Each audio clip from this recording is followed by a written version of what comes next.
Le stade retient son souffle. Un contrôle orienté, un défenseur éliminé, une frappe sèche, et le ballon finit au fond des filets. Ce genre d'action, les supporters haïtiens l'ont vu, revu et parfois espéré dans les moments les plus difficiles. Et derrière ces actions, un nom est longtemps revenu comme une évidence. Dukens Nazon. Pendant des années, Dukens Nazon a incarné l'attaque haïtienne. Pas comme une star médiatique, pas comme un joueur spectaculaire au sens classique, mais comme un combattant. Un attaquant de devoir. Un joueur qui accepte le duel, le choc, le sale boulot dans la surface. Quand Haïti souffrait, quand le match devenait rugueux, quand il fallait arracher un but plutôt que le construire, et Nazon était là. Mais aujourd'hui, à l'approche de la Coupe du Monde 2026, le football haïtien entre dans une zone inconnue. Une zone inconfortable. Celle où les certitudes commencent à trembler. La question n'est plus de savoir si Dukens Nazon est un bon attaquant. Cette réponse, l'histoire l'a déjà donnée. La vraie question est plus froide, plus cruelle, plus moderne. Est-il encore le profil qui maximise les chances d'Haïti au très haut niveau mondial? Chez Wedfoot, on ne parle pas de respect symbolique. On parle d'impact réel. Dukens Nazon fait partie de cette génération qui a porté la sélection quand il n'y avait ni profondeur d'effectif, ni concurrence réelle. Formé en Europe, passé par différents championnats, il a toujours répondu présent sous le maillot des Grenadiers.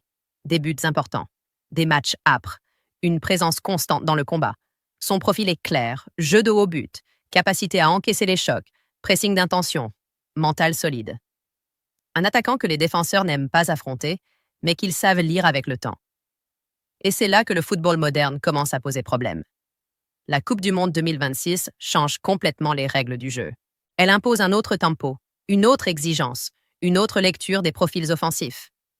Haïti ne se présentera pas face à des blocs bas conciliants. Elle fera face à des défenses rapides, organisées, disciplinées, capables de punir la moindre erreur. Dans ce contexte, l'engagement ne suffit plus. Il faut déséquilibrer. Il faut aller vite. Il faut créer du danger avec peu. Et pendant que Dukens Nazon continue son travail, deux profils émergent et bousculent l'ordre établi. Wilson Isidore et Émile Conrad Senseid. Deux trajectoires différentes, deux footballs différents, mais un point commun.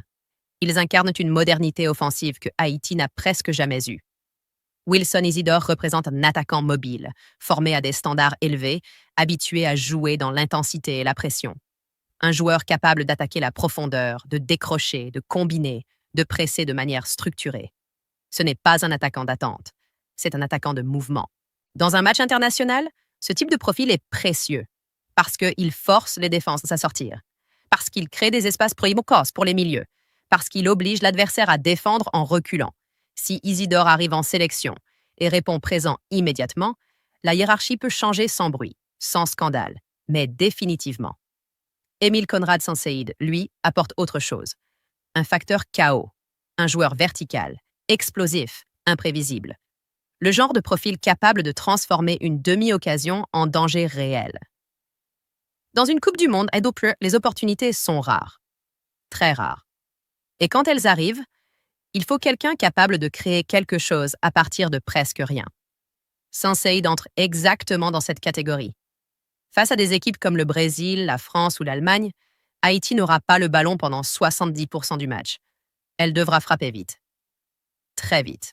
Et dans ce type de scénario, la mobilité et la vitesse deviennent des armes plus précieuses que le jeu d'os au but. C'est ici que Dukens Nazon se retrouve dans une position délicate. Non pas parce qu'il a régressé brutalement, mais parce que le football autour de lui a évolué. Le sélectionneur, quel qu'il soit, ne pourra pas se permettre des choix émotionnels. Il devra choisir des profils capables d'exister dans des matchs fermés, intenses, tactiquement impitoyables. Si Haïti opte pour un système avec un seul attaquant mobile, soutenu par des ailiers rapides, Nazon recule dans la hiérarchie.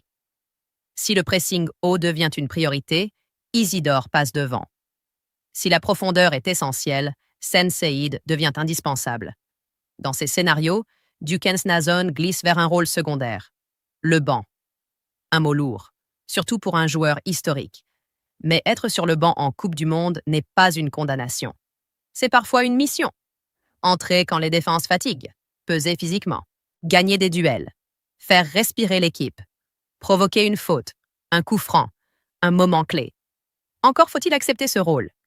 Et c'est là que le défi devient mental. Accepter de ne plus être le premier choix. Accepter que la lumière se déplace. Accepter que l'histoire avance sans attendre. Ce débat dépasse largement le cas de Dukens Nazon. Il révèle une transformation profonde du football haïtien. Pour la première fois, Haïti ne sélectionne plus par défaut. Elle sélectionne par adaptation. Et c'est une excellente nouvelle. Si Nazon est aujourd'hui en concurrence, ce n'est pas parce qu'il a échoué. C'est parce que le niveau monte. Parce que le réservoir s'élargit. Parce que Haïti commence enfin à penser comme une nation ambitieuse. La Coupe du Monde ne récompense pas le passé. Elle récompense l'efficacité immédiate. Chaque appel, chaque frappe, chaque minute jouée comptera. La situation de Dukens Nazon n'est ni une injustice ni une humiliation. C'est un test. Un test de maturité, d'adaptation et de lucidité. Le football de haut niveau ne laisse aucune place au confort. Il oblige les joueurs à se réinventer, même quand ils ont déjà tout donné. Même quand leur histoire avec le maillot est forte. Si Dukens Nazon accepte la concurrence, s'il transforme cette pression en carburant, il peut encore être un élément clé de l'aventure 2026. Pas forcément comme symbole, mais comme solution. Pas forcément comme titulaire indiscutable, mais comme arme stratégique. Et si le passage de témoin doit avoir lieu, alors il ne sera pas une trahison. Il sera la preuve que Haïti avance. Chez Wetfoot, on ne célèbre pas les noms. On analyse les trajectoires. On respecte l'histoire, mais on regarde le présent en face. La Coupe du Monde 2026 exigera des choix forts, parfois douloureux. Et le simple fait que ce débat existe montre une chose essentielle. Haïti n'est plus une sélection résignée.